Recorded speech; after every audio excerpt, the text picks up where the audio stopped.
By the time that Shane Warne had called time on his international career, he had irrevocably terraformed the landscape of international cricket. When Shane Warne debuted in 1992, the most prolific spinner of all time was the West Indies' Lance Gibbs, whose 18-year Test career saw him dismiss 309 batsmen, and by the time that he had finished, he had more than doubled this record, taking 708.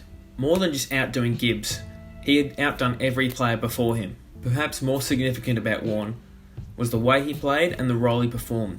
Whilst Australia had had a rich tradition of leg spinners, their offering of spin bowlers following the war had been pitiful, with Richie Benaud standing above all else, alone.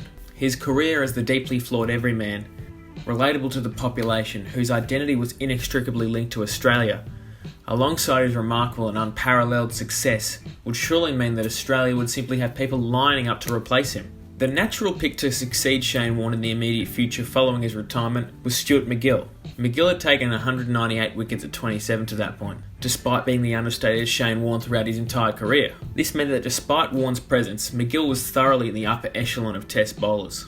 This meant that Macgill was given a go in Australia's next series against Sri Lanka at home. But this didn't eventuate to be very fruitful for Macgill, taking 5 wickets at 65 apiece. Worse so for Macgill, recurrent issues with carpal tunnel syndrome meant that he would miss the next series against India, opening the door to Brad Hogg, who Macgill himself termed the best in Australia. Hogg played 3 of the 4 tests in the 2007-08 Border Gavaskar Trophy, assisted by Simons and Clark in the spin duties, and performed poorly. 8 for 481 across these matches, and his tumultuous home life meant that he would retire at the end of the series. This was in an attempt to save his marriage. In the last test, Hogg recalls that he was an emotional mess when he arrived in Adelaide for his final test, and that this did not improve throughout the match. When the match finished, he was absolutely shattered. Hogg didn't want to retire at all, and so when he eventually did, he claims that it was excruciating. When the Frank Worrell Trophy arrived in Australia, it was clear that Australia was starting to have a spin problem.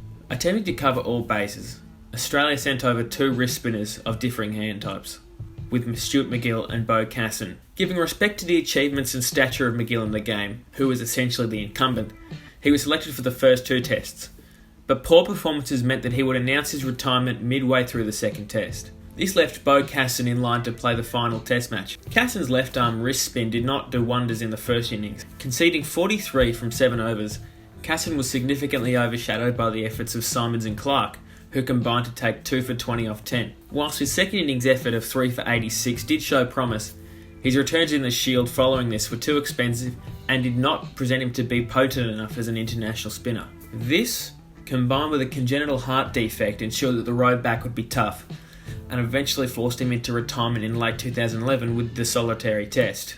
By 2008-09, with the Border Gavaskar Trophy coming up, Australia was truly desperate to find an international level spinner. Sent to India were Bryce, McGain and Krejza. McGain had performed well in the Shield, but was 36 and carrying an injury. Krejza was a bowling all-rounder who averaged 20 with the bat and close to 50 with the ball, despite having a propensity to be able to spin the ball hard. Things got worse. Bryce McGain's injury meant that he was initially unable to bowl, and by the time that he decided that he could give 100% in training sessions, he very quickly popped and exploded his latissimus dorsi, teres major, and teres minor. And no, I'm not reading that off my laptop. He was sent home and replaced by Cameron White. Cameron White had everything that Australia were looking for. He was blonde, he was Victorian, and he was a leg spinner. The only thing he was missing was a very good leg break. Cameron White could never turn the ball enough to be an effective international level spinner. The press at the time termed him a useful lower order batsman, but truth be told, he was a middle order batsman and a stalwart for Victoria, being one of their most important players. In the previous Shield season, he had scored 748 runs at 50, and only took 6 wickets in 9 games, at 47. Australia were going on the toughest tour in the world, notorious for having tracks that suit spin, with a bloke that barely bowled for his state.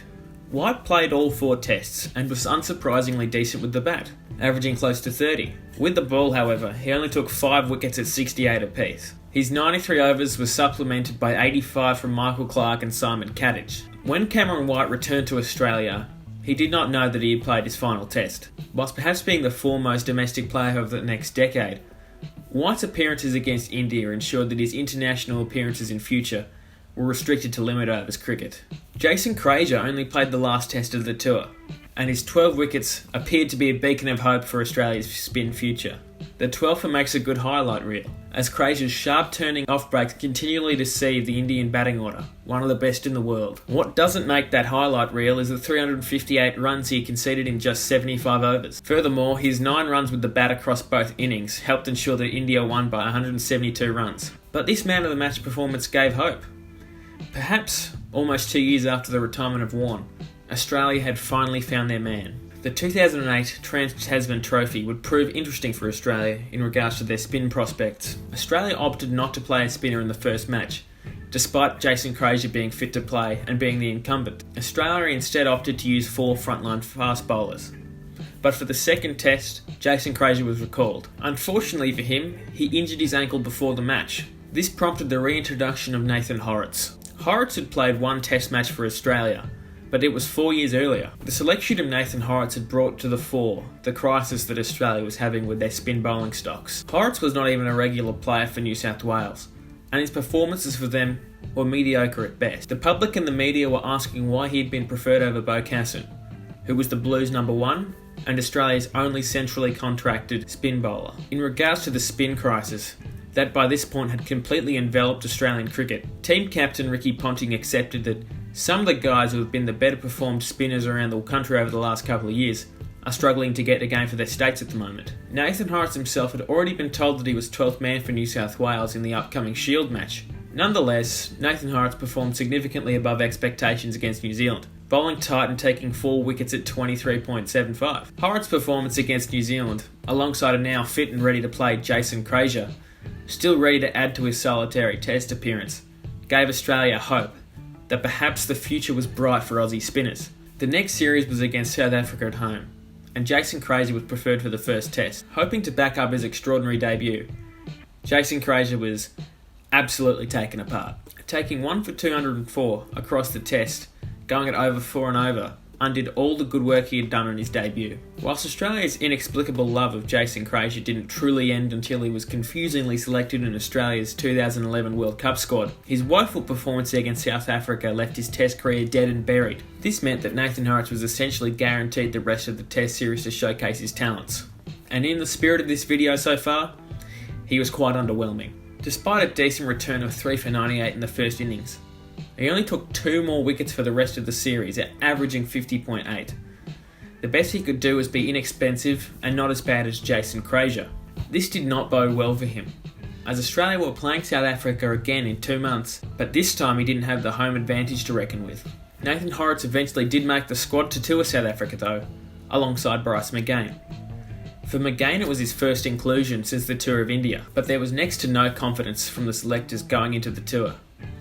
Instead, for the first match, Australia opted to play 4 quicks alongside Marcus North as their primary spinner. Australia's paces were potent enough in the first 2 tests to ensure a victory, with very little assistance from North and Kadich, who combined for only 5 wickets. The third test, a dead rubber, seemed the perfect opportunity for Australia to showcase their spin prospects, so Bryce McGain got the go-ahead. By the end of his debut test, even the opposition felt bad for him. AB de Villiers described his debut as heartbreaking. The fact is, Bryce McGain never truly recovered from the injury obtained during the tour of India, and had only played 1 Shield match in the intermittent period. He couldn't bowl at the same speeds as before, and was struggling even in grade cricket level. Nonetheless, his none for 149 from just 18 overs essentially ended his test career on debut. He said of his experience, "When I was a kid, I dreamt about making hundreds for Australia. I didn't realise it would be off 10 overs, off my own bowling." Bryce McGain was 36. From then on, he had no chance. Australia had an impressive away victory against South Africa, but were further from finding their spin bowler than it had ever seemed. With the crucial Ashes coming up, the first without Shane Warne, Australia opted to bring only Nathan Hauritz in their touring squad. By now, Hauritz was Australia's only centrally contracted spinner and played the first 3 tests. He performed admirably without being exceptional, taking 10 wickets at 32. By the 4th test, selectors chose to play Stuart Clark in his place, and Australia did not bowl a single over of off-spin for the entire test. In the deciding match, Australia opted instead to utilise the off-spinner Marcus North, who bowled 45 overs, taking 4 for 130. Decent performances from Hauritz and North gave the selectors confidence moving forward with these 2 players. The Frank Worrell Trophy in 2009 gave Hauritz the chance to finally cement his place in the team. Australia comfortably won the series 2-0, with Hauritz playing all 3 tests, yet again performing admirably without being exceptional. Hauritz's breakthrough series came 4 months later against Pakistan. On home soil, Hauritz took 18 wickets at 23 in just 3 tests, topping the wicket tally and taking his 50th test wicket in the process. This stood as a sign of growing stability that Australia had yearned for in the 3 years since the retirement of Shane Warne.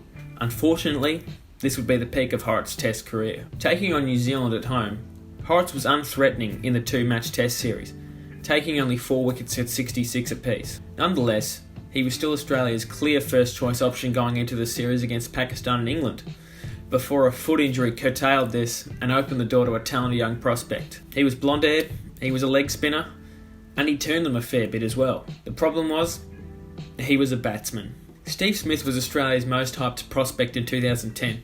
His all-round package earned acclaim from legendary cricketers such as Shane Warne and Steve Waugh, but he was first and foremost a batsman. In the Shield season preceding the series, he scored 400s at 77, while with the ball he had taken 21 wickets at 44.4. Whilst this wasn't an abysmal return with the ball, it paled in comparison to his exploits with the bat.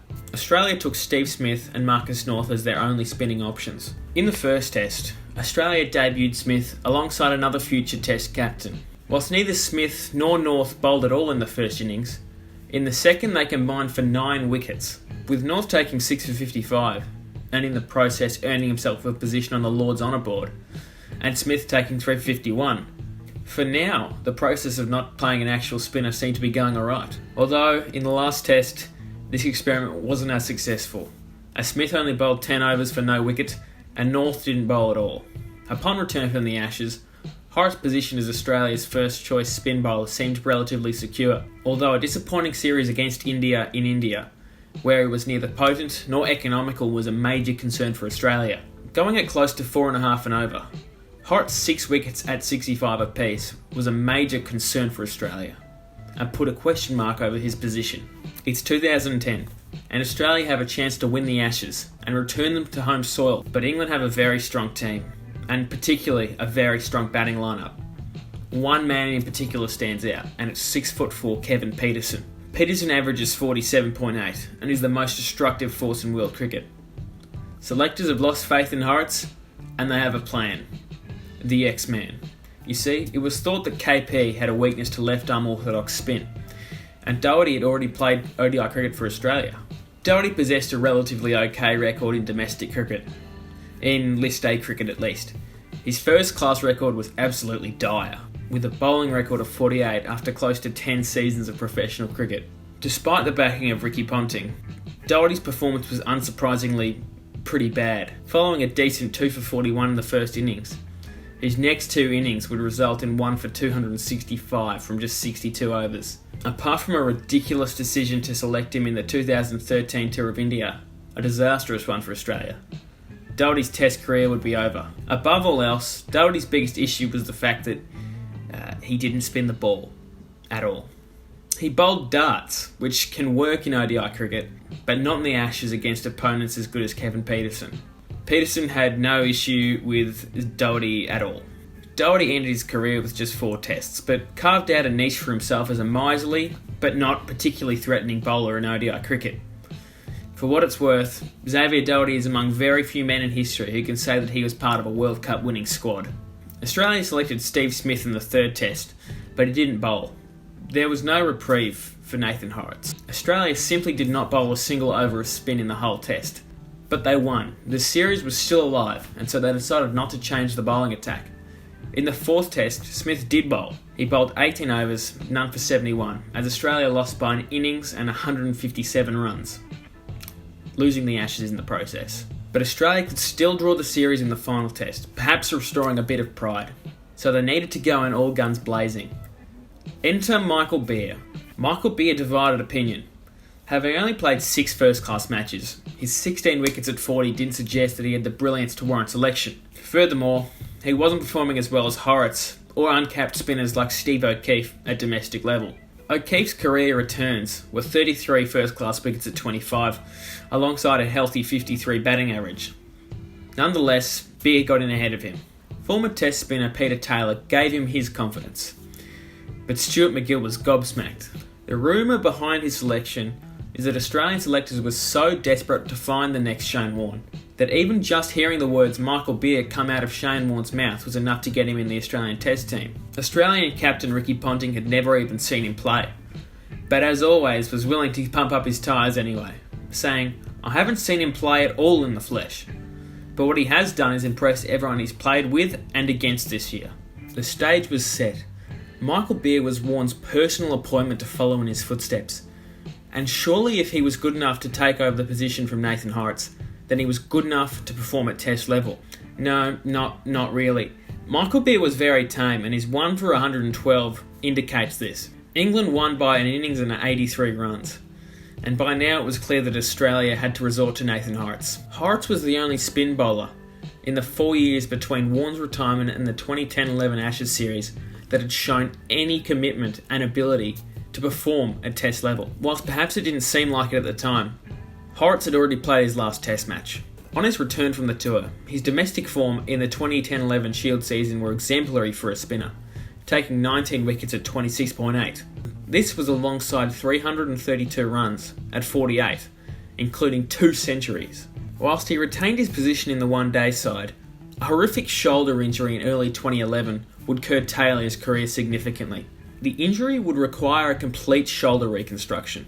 In the following season, he only played 2 Sheffield Shield matches for New South Wales. A move to Queensland in the season after was unsuccessful in revitalising his career, as he only took 15 wickets at 40 apiece. In his final season for Queensland, he only took 10 wickets at 53. Hauritz's career had fortune and misfortune throughout. His Test debut in 2004 only eventuated because the selectors couldn't foresee Shane Warne being injured, and so they didn't take Macgill on the tour. Similarly, his reselection 4 years later came despite not being his Sate's number 1 and not having the numbers on the board to justify it. But the nature of his dropping and his cruel injury thereafter that essentially ended his career at age 28 were an unfathomably unfortunate end to the career of a player destined for better than he got. Make no mistake about it, Nathan Hauritz was a very good Test cricketer and deserved every bit of success he got. By now, Nathan Hauritz is injured. Doherty and Beau have been shown to be utter crap. In fact, every spinner apart from Hauritz has been crap to this point. Following Warne, the second and third best performing spinners to this point are arguably Marcus North and Simon Kadich. Australia are about to take on Sri Lanka in Sri Lanka, home of 2 of the greatest spinners of all time, Muttiah Muralitharan and Rangana Herath. Herath himself was playing in this series, and Australia's answer to Rangana Herath was Michael Beer. Beer was selected once more to play in this tour, alongside another bloke named Nathan, attempting to replace Nathan Hauritz's stranglehold on the position of best off-spinner named Nathan. Nathan Lyon was on his first Test tour. His Shield record to that point had been okay, but not good, with 4 matches yielding 12 wickets at 43. But he was bowling on an Adelaide track notorious for being awful for spin. For Lyon, it was a fairy tale. He was a country boy who got his start at the Redbacks as part of the Ground Star. Performing well enough in the Futures League to get a spot in the T20 team, he topped the wicket tally in the Big Bash, and following this made his Sheffield Shield debut. Following his debut in the Shield, Kim Hughes said of Lyon, "He'll become a very, very important player for Australia. He's a genuine class spinner and miles in front of the others." Lyon played 3 more first-class games and went on a tour with Australia A. Lyon was informed of his selection for the tour of Sri Lanka by Darren Berry 3 days before it was made official. Before the first Test, whilst Beer was the incumbent, Lyon had been informed by Michael Clarke and Greg Chappell 2 days out that they were only playing 1 spinner and that it was Lyon. This dream only got better, taking the wicket of Kumar Sangakkara with his first ball in international cricket. The scene of Lyon's perfect off-break deceiving Sangakkara was magical. And whilst it would perhaps be a vast oversimplification to say that Lyon's career in the 9 years since has been perfect, he has established himself as one of Australia's greatest spinners of all time, and has been Test cricket's foremost spinner alongside Ravi Ashwin in the same period. All in all, Australia's search to find Shane Warne's long-term replacement took 1,699 days, between which Australia played with and dispensed with 11 spin bowlers. In 43 Test matches, Australia had taken 153 wickets with spin at a bowling average of 45.6. It was a brutal process that highlighted the value of Shane Warne and the desperation to find the next one.